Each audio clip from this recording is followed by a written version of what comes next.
a la ministra de Economía, Sí. Batakis? Sí. ¿Me puede contar, usted cuando fue gobernadora, con qué se encontró? ¿Qué le dejó esta señora? Cuando nosotros llegamos el 10 de diciembre de 2015, no estaba la plata para pagarle los aguinaldos y salarios que teníamos que pagar en los 10 días siguientes a todos los trabajadores que en la provincia, que son 600.000. Y esto tenía que ver con que habían acordado una paritaria que sabían que no iban a poder cumplir. Entonces, esa plata no estaba, había una deuda de más de 4 meses con los municipios, con lo cual había muchos municipios que tampoco podían pagar sus sueldos.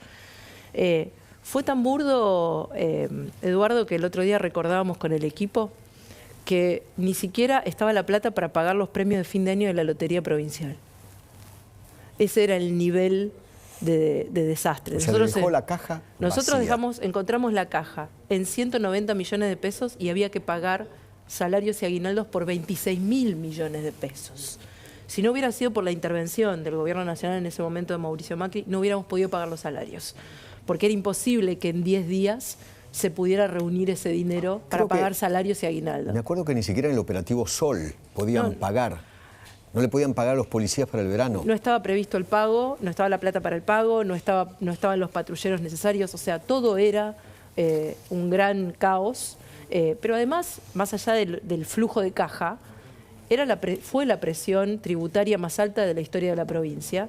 En ese momento la provincia de Buenos Aires, de las 24 provincias, era la que menos invertía en obras del país y además tenía déficit.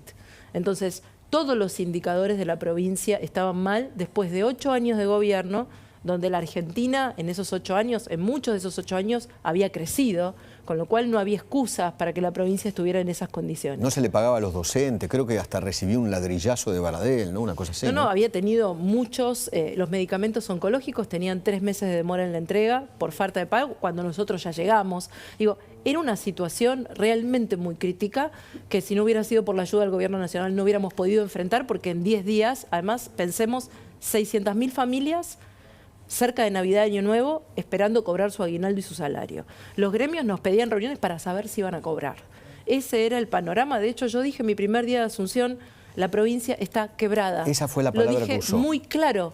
Esa fue la provincia que nos entregó Daniel Scioni y Silvina Batakis, hoy los dos de los más importantes miembros del equipo económico del gobierno nacional. ¿Usted cree que juegan en tándem, Scioli y Batakis, hoy por hoy?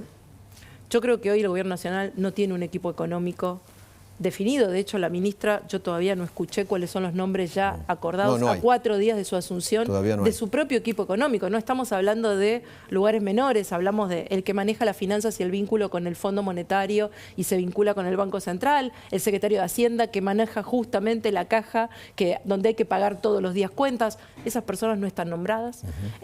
Y lo más importante de todo, no hay plan. Ya pasaron 4 días y sigue sin haber un plan económico serio y consistente que nos diga cómo vamos a afrontar la realidad actual. Mire, esta mañana estuve en San Fernando con un chico, con Marco, que es un emprendedor de café, produce café. Así que toda su materia prima, que son los granos que vienen de Colombia, de México, de Brasil, es importada. Él le compra a importadores argentinos. No sabe para cuántos días va a tener stock y a qué precio. Y él provee, porque esto es una cadena, a 100 confiterías de toda la Argentina, donde trabaja gente. Entonces, esta es la realidad. O ayer que estuve en un almacén a la noche en Morón, en el conurbano profundo, con el almacenero, cuando le preguntaba cómo ves a la gente, qué está pasando en el almacén, me dice, el 15 es fin de mes. En mi almacén el 15 es fin de mes. Y las listas que me llegaron el lunes, después de este fin de semana, me llegaron con 20% de aumento y los productos de limpieza y de perfumería con 25%. Y en algunos no tengo precio y no tengo entrega. Entonces no sé a cuánto ponerlo, no sé si vender, porque no sé si voy a reponer. Esa es la realidad de la calle. Mientras vemos rumores, peleas, que se reunieron, que no se reunieron, la ministra ve a quién pone en el equipo y hace declaraciones en los medios sin decirnos cuál es su plan. Bueno, hoy fue un día de mucho rumor, ¿no? De mucha zozobra. En realidad ya venimos desde el fin de semana con mucha zozobra y angustia, ¿no?, en la sociedad. Desde hace mucho tiempo este gobierno nos ha sumido en una incertidumbre y una angustia permanente que ignora. Eso es lo más tremendo, ¿no? Hay una enorme desconexión del gobierno con lo que le pasa a la gente de a pie todos los días. Y eso da más miedo todavía. Da miedo una gestión que no responde, que ni siquiera reconoce la realidad. Eso es lo que está pasando. Y pasó en el Congreso esta semana, donde tratamos una ley, un régimen de inversión para la industria automotriz a 10 años, cuando no sabemos si las terminales que fabrican autos van a tener insumos para producir autos el mes que viene. Digo, esa es la Argentina disociada. Hoy anunció hace un rato la vocera o la portavoz del gobierno que, bueno, van aquellos que exportan, aquellas automotrices que exportan, en vez de 90, 60 días, bueno, no sé, un cambio para ellos. Pero todo bueno, parche. Parche. Todo parche, todo vamos viendo, todo manotazo ahogado. No hay nada serio, articulado. Se terminaron las cuotas en el free shop, eso debe ser... Es rascando el fondo de la olla, pero el fondo de la olla, ¿no? Cuando uno tiene que ya empezar a tomar esas medidas, en lugar de pararse frente a la realidad, que es una realidad de inflación, la más alta interanual en 30 años, que es una realidad de pocas reservas, que es una realidad donde está claro que el mercado corre contra el dólar, en lugar de pararse en esa realidad y decir, bueno, ¿cómo de manera articulada, como coalición oficialista, ponemos en marcha un plan serio para sacar a los argentinos de esto? No, son parches todos los días. Sí. ¿Escuchó los rumores hoy? De sí, renuncia de Alberto, etcétera, etcétera. ¿Y? Nos llegan igual que a ustedes. Nosotros como oposición somos muy responsables, no vamos a actuar en base a rumores y además somos una oposición republicana. Lo que les pedimos al presidente, a la vicepresidenta, a toda la coalición oficialista es que hagan algo. Como yo dije el otro día en el recinto, nos decían hagan algo a nosotros cuando la pobreza era del 35%, hoy es del 40%. Nos decían hagan algo a nosotros cuando el dólar estaba a 44 pesos y cualquiera lo podía comprar. Hoy está a 126, que no lo tiene nadie, ¿no? Y a más de 250 el blue. Nos decían hagan algo cuando el salario promedio en dólares era de casi $1000, hoy es de 500. Entonces, si esa situación ameritaba que hiciéramos algo, mucho más, y no había crisis, nadie dudaba de la autoridad del presidente, la coalición oficialista estaba unida, nunca tuvimos estas peleas de palacio a las que asistimos con estupor, porque vemos la realidad de la gente y vemos cuánta distancia hay entre la vida real y lo que pasa dentro del arrozado de Olivos. Digo, no podemos esperar más. Lo que pedimos como oposición responsable es hagan algo, háganse cargo de lo que pasa y den una respuesta a la gente. Ahora, como oposición responsable, me da la sensación que se quedan muy cortos cuando solamente hacen un pequeño comunicado, después lo dan a conocer por Twitter. ¿No le parece que tendrían que aparecer más y decir más? Digo, ¿se quedan en el chiquitaje del Twitter? Yo estoy en la línea de trinchera todos los días, Eduardo. A mí me van a ver peleando, a mí me van a ver acá parada defendiendo a la gente. Creo que lo que pasa es muy grave. Lo que está pasando es muy grave. La gente está sufriendo muchísimo. Sin embargo, el presidente ve una crisis de crecimiento. El cinismo de decirnos a los argentinos que esta es una crisis de crecimiento es imperdonable. Primero, porque la economía se está desacelerando. Y esos no son datos nuestros, son datos del INDEC. Tal como dijimos, el crecimiento del año pasado fue un rebote, porque si te caes de un piso 10 y volvés a subir 10 pisos, no mejoraste. Estás en el mismo lugar que estabas antes.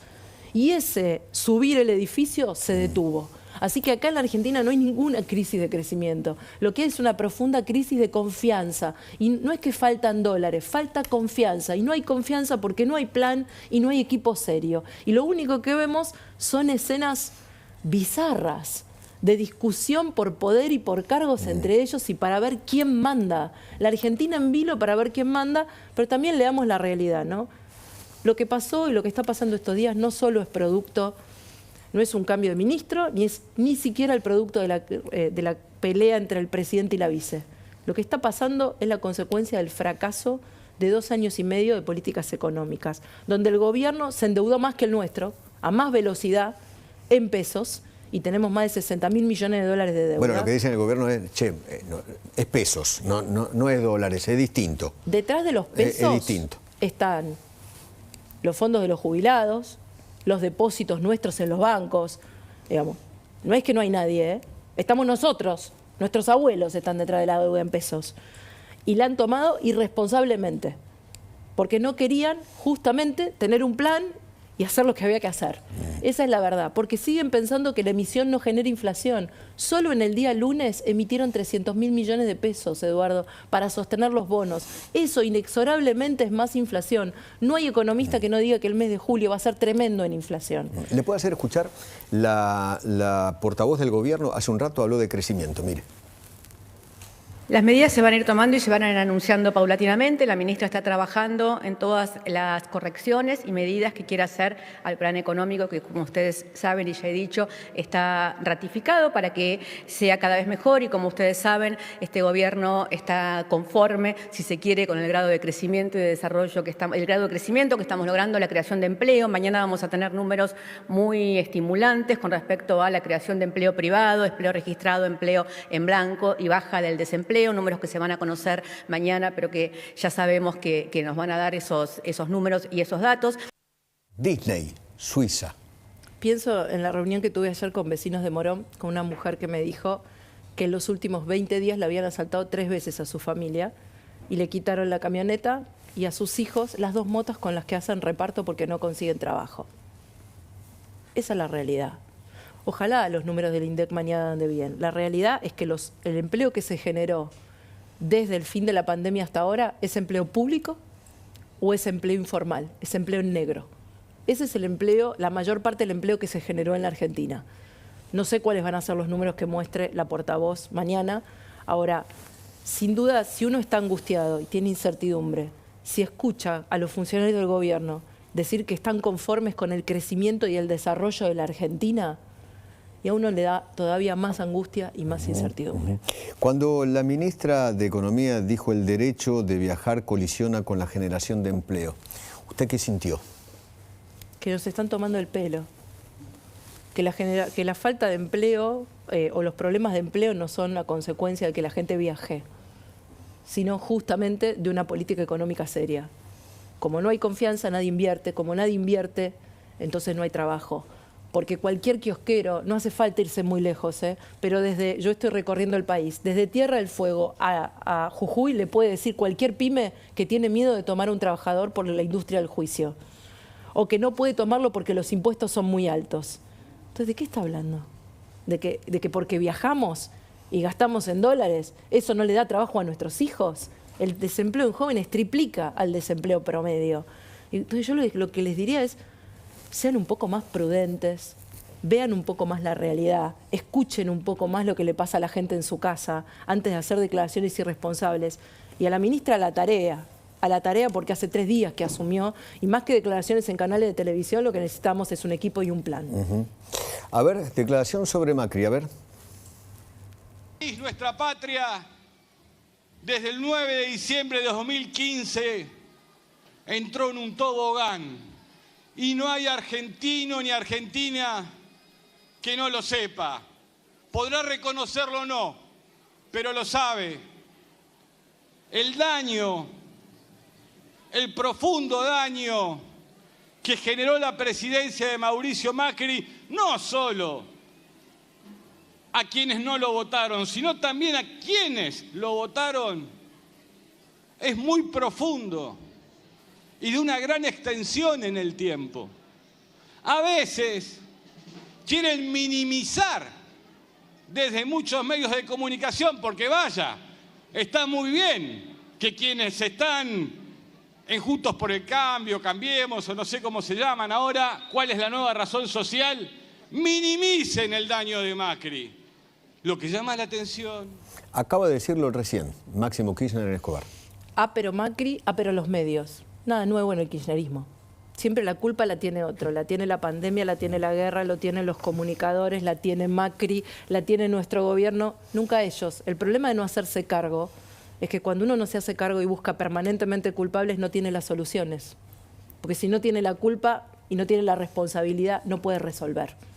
Entonces, siempre hay alguien afuera que es el responsable. El tema es que gobiernan ellos, gobiernan desde hace 2 años y medio. Se acaba de ir un ministro de Economía de una manera absolutamente irresponsable, dejando una herencia de ellos mismos tremenda. En pleno crecimiento, yo no lo vi nunca en el mundo. Pero con Macri había menos pobreza, había menos inflación de la que hay hoy, Y el valor del dólar, si el dólar se podía comprar libremente, en junio de 2019 estoy hablando, hace exactamente 3 años. Ese es el ápero Macri. Digo, ellos tomaron deuda, aumentaron el déficit fiscal, aumentaron la inflación, tienen más pobreza y el empleo que generaron es en negro o empleo público. Es gestión de ellos. Las vacunas también son culpa de Macri, que llegaron tarde. La fiesta de Olivos también es culpa de Macri. La apuesta a la Sputnik también es culpa de Macri. Todas las responsabilidades de lo que hicieron los últimos 2 años y medio son culpa de Macri. Entonces, dejémonos de buscar culpables y empecemos a ofrecer respuestas. Yo pensé que la fiesta de Macri, la fiesta de Olivos la había organizado Macri. Parece, en cualquier momento, ¿no? Van a decir. Lo van a decir, ¿no? Sí. Le agradezco muchísimo. Muchas gracias, Eduardo. Un placer. Gracias, María Eugenia. Diego Lewin, estoy con vos en el móvil. Dale, Eduardo.